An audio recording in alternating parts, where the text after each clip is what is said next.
Вовк був скажений, фактично люди не підходили до нього, але він нападав на машину, тобто відгриз кусок бампера в машині.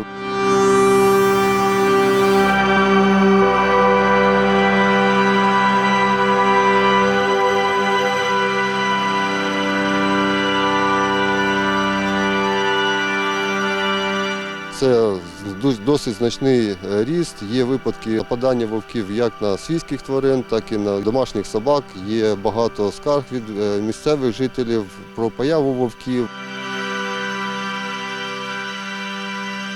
Ці вовки теряють страх, вони фактично нічого не бояться і можуть нападати на будь-кого, в тому числі і на людей. Ті, що мають польові водноболотні мисливські угіддя, отримали дозволи, які дають право збирати бригади мисливців і вже організовано проводити більш, скажімо так, кращу роботу по регуляції чисельності.